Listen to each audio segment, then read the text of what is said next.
Monika Durharianti, saya dari D4 Manajemen dan Administrasi Logistik dengan NIM 40011313206500022. Halo, saya Yahana Erviana dengan NIM 4001132065000 dari Manajemen dan Administrasi Logistik. Halo teman-teman, perkenalkan nama saya Hafiz Reza Saputra dari Prodi Manajemen dan Administrasi Logistik dengan NIM 41132065067. Pada kesempatan kali ini, kelompok kami akan membahas mengenai topik sosial media marketing yang terbagi dalam beberapa materi. Pada materi pertama yaitu mengenai pengertian sosial media marketing. Dan yang kedua ada aktivitas dalam sosial media marketing. Dan yang ketiga ada fungsi dan manfaat dari penggunaan sosial media marketing. Yang keempat ada jenis-jenis sosial media marketing. Yang kelima ada langkah dan cara menyusun sosial media marketing yang efektif. Dan yang keenam ada contoh strategi sosial media marketing yang efektif dan banyak digunakan di Indonesia. Dan yang ketujuh ada alasan mengapa sosial media marketing banyak dilakukan di Indonesia. Yang ke-8 ada prospek penggunaan strategi sosial media marketing di Indonesia. Dan yang ke-9 ada contoh perusahaan di Indonesia yang merupakan sosial media marketing. Nah, dalam materi 10 kami akan memberi contoh salah satu sebuah perusahaan yang sudah menerapkan media sosial marketing yaitu Tokopedia. Pada materi pertama yaitu mengenai pengertian sosial media marketing. Jadi, sosial media marketing itu atau pemasaran media sosial adalah bentuk pemasaran digital yang menggunakan platform sosial dan situs web jaringan untuk mempromosikan suatu produk atau layanan organisasi melalui cara berbayar maupun tidak berbayar. Jadi, melalui platform ini, pemasaran dapat berinteraksi dengan pelanggan, menyelesaikan pertanyaan dan keluhan, mengumumkan produk dan layanan baru, mendapatkan umpan balik dan rekomendasi, serta membangun komunitas mereka. Pada materi kedua yaitu mengenai aktivitas dalam sosial media marketing. Nah, jadi pada aktivitas tersebut terbagi dalam beberapa contoh. Yang pertama sebagai membangun kehadiran di jejaring sosial. Yang kedua sebagai penyebar kesadaran sebuah merek. Dan yang ketiga untuk melibatkan prospek dan pelanggan melalui konten. Dan yang keempat mengarahkan lalu lintas ke dalam situs sebuah web. Pada materi ketiga yaitu mengenai fungsi dan manfaat dari penggunaan sosial media marketing. Yang pertama ada sebagai kontak langsung kepada pelanggan. Yang kedua ada sebagai penyokong sebuah acara. Dan yang ketiga ada sebagai sarana penjualan dan distribusi. Keempat adalah sebagai alat viral marketing. Yang kelima ada sebagai bangunan pemangku kepentingan. Dan yang keenam ada sebagai alat kampanye yang interaktif. Yang ketujuh adalah sebagai pembangun reputasi, citra, dan otoritas. Selanjutnya yang ke-8 ada sebagai optimalisasi mesin pencarian. Yang ke-9 adalah sebagai lalu lintas. Lalu lintas yang dimaksud adalah sebuah jejaring sosial yang harus dilakukan dengan semenarik mungkin agar dapat menjadikan pengunjung mampir ke blog maupun website kita. Nah, selanjutnya ada jenis-jenis dari sosial media marketing. Ada 2 jenis nih. Yang pertama, pemasaran media sosial pasif, di mana konten eksternal digunakan untuk mencapai tujuan dari perusahaan. Di sini, kegiatan pengguna dan juga fasilitator pasar dicatat dan dievaluasi dengan cara pemantauan, sehingga menghasilkan data-data yang nantinya akan menjadi informasi tambahan untuk mengambil keputusan strategis maupun operasional. Nah, jenis yang kedua ada pemasaran media sosial proaktif, di mana konten buatan sendiri dan konten buatan pengguna akan didistribusikan untuk mencapai tujuan dari perusahaan. Dalam jenis perusahaan ini tidak hanya membutuhkan penggunaan sumber daya dan juga anggaran, namun juga dengan pendekatan multi-channel untuk meningkatkan jangkauan. Lantas, bagaimana sih caranya menyusun sosial media marketing yang efektif? Nah, ada beberapa langkah yang harus dilakukan.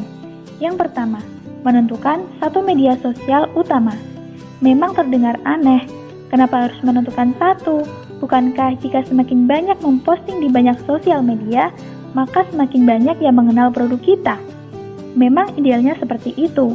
Namun, ada beberapa hal yang harus dipertimbangkan, seperti waktu, biaya, tenaga, dan juga ilmu yang harus efisien, bukan? Nah, dalam menentukan satu media sosial ini, ada tekniknya tersendiri loh, yaitu teknik Bullseye, di mana merupakan teknik yang dikembangkan oleh Gabriel Weinberg dan juga Justin Morris untuk menentukan atau memetakan strategi pemasaran di media sosial yang paling tepat untuk digunakan oleh sebuah startup atau usaha. Teknik ini terdiri dari 5 langkah. Yang pertama, brainstorming, yaitu membuat daftar semua sosial media yang mungkin akan digunakan. Yang kedua ada rank, yaitu mengelompokkan semua sosial media tersebut ke dalam 3 kategori, yaitu inner circle, potential, dan juga long shot. Yang ketiga ada priorities, yaitu memilih 3 media sosial dari kategori inner circle. Yang keempat ada test, yaitu menerapkan uji coba ide-ide pada 3 media sosial tersebut. Yang kelima ada focus on. Dari tahap sebelumnya, yaitu tahap tes, akan menunjukkan satu media sosial yang paling efektif. Maka yang dapat dilakukan adalah memaksimalkan penggunaan dari media sosial tersebut. Selanjutnya, langkah yang kedua dalam menyusun sosial media marketing yang efektif adalah menentukan kepribadian brand. Maksudnya di sini adalah mendeskripsikan seperti apa sih brand tersebut bila diorangkan. Misalnya nih, pada akun maskapai penerbangan di media sosial memiliki kepribadian yang halus, sopan, dan juga santun. Sementara pada akun media sosial yang menjual outfit para remaja, pasti bahasanya akan lebih santai dan juga modern sesuai dengan kehidupan remaja. Langkah yang ketiga yaitu ada menentukan konten untuk sosial media. Jadi konten di sini akan menentukan reaksi dari para audiens serta menentukan kesuksesan dari pemasaran menggunakan sosial media ini. Kualitas konten, pemilihan waktu posting, dan juga frekuensi posting akan berpengaruh besar di dalam langkah ini. Nah, langkah yang keempat yaitu ada menentukan kapan dan juga sesering apa harus memposting. Frekuensi optimal untuk setiap media sosial tentu berbeda-beda, tergantung dari aktivitas dari audiens atau sasaran yang dituju. Misalnya, para pekerja kantor yang cenderung lebih banyak membuka sosial media saat jam makan siang, maka penjual dapat memposting barang dagangannya pada saat siang hari. Nah, yang terakhir nih, ada langkah lanjutan. Kenapa sih harus ada langkah lanjutan? Karena sosial media marketing merupakan pekerjaan yang berkelanjutan dan membutuhkan campur tangan dari manusia atau penjualnya, maka tidak boleh hanya terlalu berfokus pada konten, tetapi juga harus mengingat tanggung jawab dari penjual tersebut, seperti berinteraksi dengan followers dan juga influencer, perencanaan konten, analisis statistik bulanan, serta perencanaan dan juga eksperimen. Lanjut yuk, ada contoh dari strategi sosial media marketing yang efektif dan banyak digunakan di Indonesia. Yang pertama, menggunakan Instagram marketing.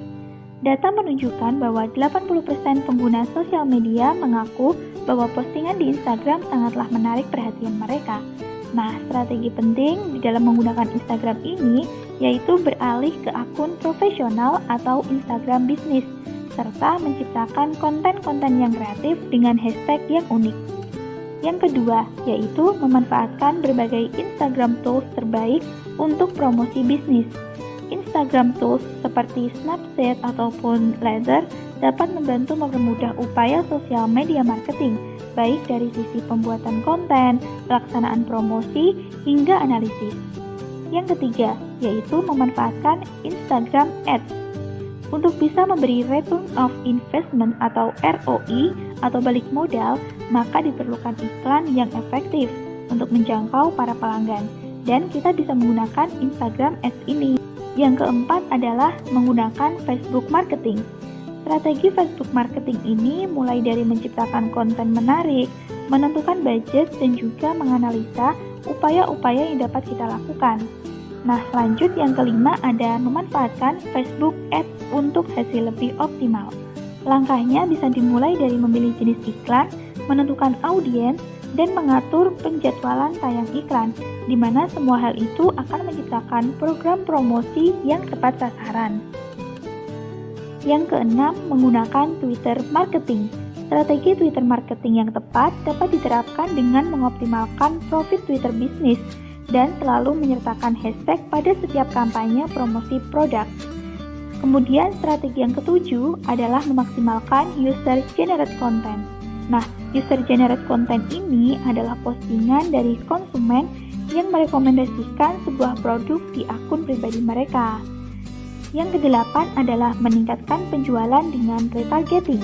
Strategi ini merupakan upaya untuk mendekati kembali konsumen yang sebelumnya sudah pernah membeli produk atau sekedar berkunjung ke website dari penjual. Terakhir dari strategi ini atau yang kesembilan adalah menggunakan plugin sosial media terbaik untuk website.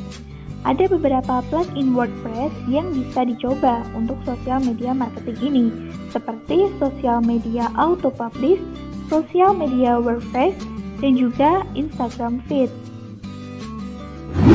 Nah, alasan mengapa sosial media marketing banyak dilakukan di Indonesia. Semakin bertambahnya pengguna internet, lahan bisnis di dunia maya pun semakin meluas. Karena itulah, apa yang disebut dengan sosial media marketing menjadi hal yang semakin banyak diterapkan dan dipraktekkan oleh perusahaan-perusahaan, baik perusahaan kecil, perusahaan sedang, maupun perusahaan besar. Dari data We Are Social, 150 juta orang Indonesia adalah pengguna media sosial yang aktif. Dari jumlah tersebut, pengguna terbanyak adalah usia 24 hingga 25 tahun. Ini tentu menjadi informasi penting bagi Anda yang menyasar target pasar di usia tertentu. Dilihat dari tingginya minat masyarakat Indonesia dalam memakai media sosial, maka tidak heran bila kita berkata bahwa pasar di media sosial sangat tinggi potensinya. Betapa tidak, jumlah orang yang menggunakannya pun tidak tanggung-tanggung. Prospek penggunaan strategi sosial media marketing di Indonesia. Indonesia adalah salah satu negara dengan pengguna media sosial teraktif di dunia.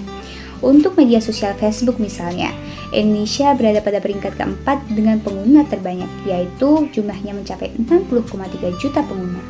Sedangkan untuk media sosial lainnya, yaitu Twitter, Indonesia berada di peringkat kelima sebagai negara dengan pengguna terbanyak dengan jumlah 29 juta pengguna. Bahkan 2,4% dari seluruh tweet yang ada di dunia bersumber dari ibu kota Indonesia, yaitu Jakarta. Angka yang bisa dibilang cukup fantastis membuktikan kalau pasar digital di Indonesia sangatlah berpotensial. Berdasarkan dari fakta tersebut, bukan hal yang aneh kalau banyak perusahaan yang mulai menggeluti dan mendalami marketing melalui dunia maya. Bahkan perusahaan-perusahaan besar sudah banyak menggunakan sosial media marketing untuk mempromosikan sesuatu. Nah, berikut adalah beberapa contoh perusahaan di Indonesia yang menerapkan sosial media marketing. Yang pertama yaitu ada Netflix dengan layanan streaming on demand-nya. Kemudian yang kedua ada Gojek dengan pemesanan via aplikasi.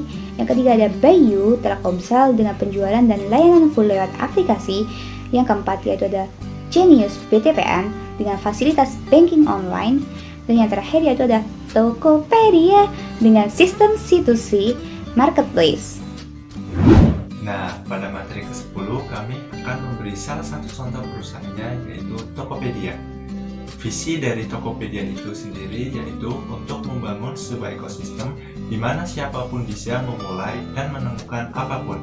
Sosial media marketing tidak semata-mata mengenai promosi di halaman suatu website, melainkan dapat membentuk sebuah pengaruh dan juga reputasi sebuah perusahaan di komunitas pelanggan yang potensial, serta pembaca maupun pendukung.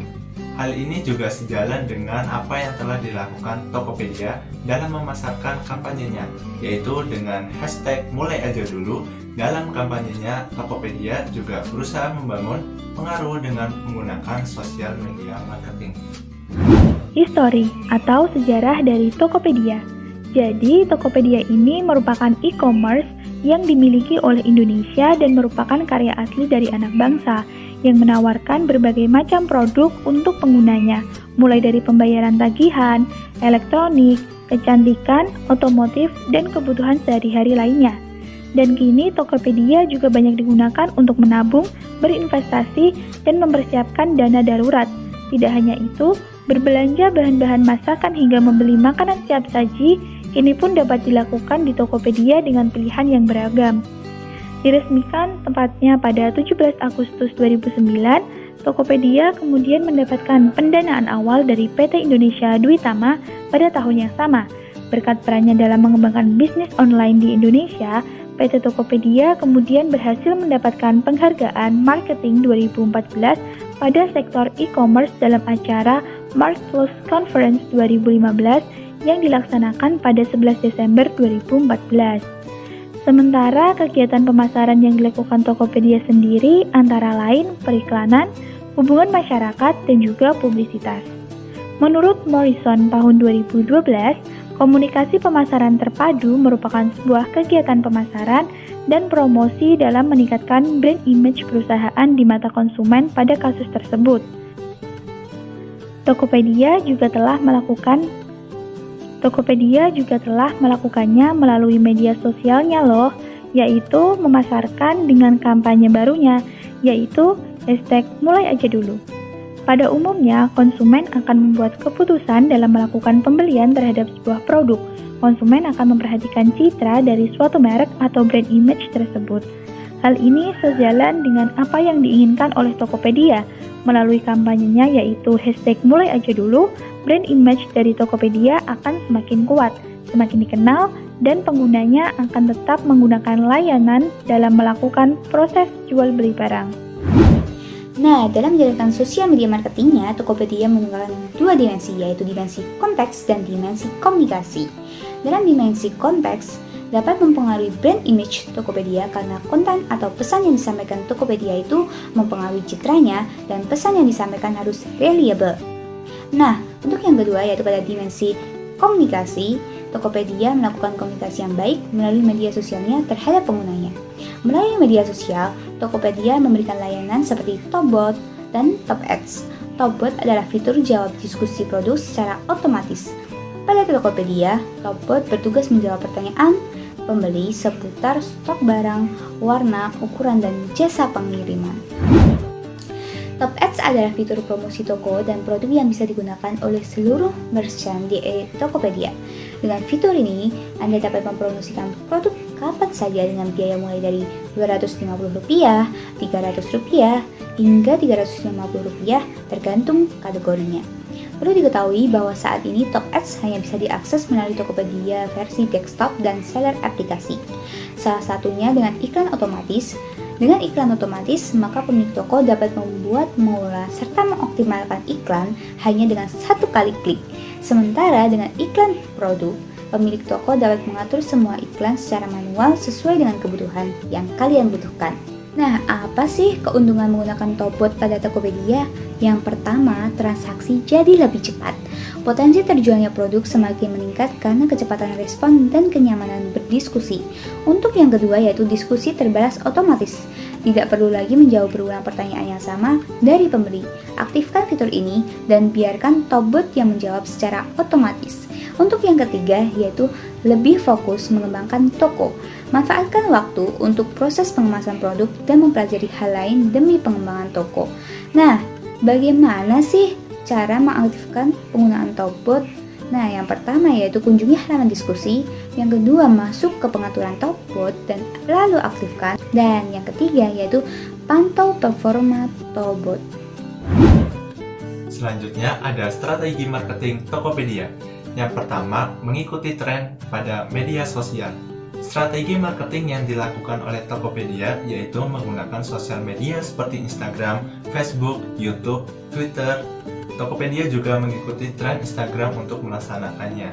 Dan yang kedua ada menggunakan brand ambassador untuk mendukung produk. Beberapa brand ambassador dari Tokopedia yaitu Chelsea Islan dan idol K-pop BTS. Dan yang ketiga ada memberikan apresiasi kepada para penjual yang aktif, yaitu apresiasi yang diberikan berupa pembuatan video-video untuk para penjual yang sudah sukses. Yang keempat, memberikan beberapa loyalty gift untuk para konsumen. Tujuan dari hal tersebut adalah agar konsumen dapat merasakan kepuasan serta tertarik untuk melakukan pembelian-pembelian di Tokopedia kembali, sehingga Tokopedia bisa menjadi salah satu e-commerce terbesar di Indonesia. Dan yang kelima, berperan aktif dalam berbagai event. Tokopedia juga terkenal sering mengikuti beberapa acara, yaitu salah satunya adalah acara rutin yang diikuti oleh Tokopedia pada Hari Belanja Online Nasional atau Harbolnas. Dan yang keenam, ada menggunakan tagline yang relevan di masyarakat dan mengunggah semangat dari Tokopedia. Beberapa contohnya diantaranya adalah hashtag ciptakan peluangmu, hashtag semua dimulai dari Tokopedia. Selanjutnya ada hashtag selalu ada, selalu bisa. Dan yang terakhir ada hashtag mulai aja dulu. Lanjut yuk, ada contoh dari strategi pemasaran sosial media marketing yang dilakukan oleh Tokopedia. Yang pertama ada kerjasama. Tokopedia berkolaborasi dengan BTS sebagai brand ambassador Tokopedia, yang dimana BTS ini merupakan idol yang berasal dari Korea Selatan dengan citranya yang baik sebagai grup band dan juga hampir dikenal di seluruh dunia. Berkolaborasi dengan banyak YouTuber sebagai ajang promosi, Tokopedia dengan tawar-tawaran menarik seperti penjualan cepat atau flash sale, berbagai macam diskon dan juga lain sebagainya. Yang kedua, diskon di momen khusus. Di Tokopedia menyediakan berbagai diskon dan juga voucher, seperti diskon sebagai pengguna baru, kupon gratis ongkir, kupon cashback pembelian alat elektronik, kupon cashback pulsa, listrik, PLN, tagihan, dan masih banyak lagi. Dan yang ketiga ada flash sale, yaitu merupakan cara menjual barang secara cepat dengan harga di bawah harga pasaran di masyarakat. Tokopedia sangat sering mengadakan promo flash sale ini. Dan yang terakhir ada prospek Tokopedia di Indonesia. Berdasarkan data yang bersumber dari katadata.co.id, dapat diketahui bahwa pengguna sosial media di Indonesia sangatlah tinggi. Nah, itu bisa kita lihat bersama. Di situ dikatakan bahwa YouTube sebanyak 88%, WhatsApp sebanyak 84%, Facebook 82%, Instagram 79%, Twitter 56%, dan seterusnya. Tentunya hal tersebut menjadikan prospek ke depan yang sangat baik, terutama pada perusahaan seperti Tokopedia. Perusahaan Tokopedia dapat memanfaatkan sosial media tersebut untuk menjadikannya sebagai sarana marketing. Misalnya pada saat Tokopedia akan mengadakan promo, flash sale, ataupun berbagai voucher. Tokopedia dapat menggunakan akun-akun media sosial tersebut sebagai sarana marketing dan juga pendekatan terhadap masyarakat, agar masyarakat juga lebih mengenal serta semakin banyak yang berbelanja di Tokopedia.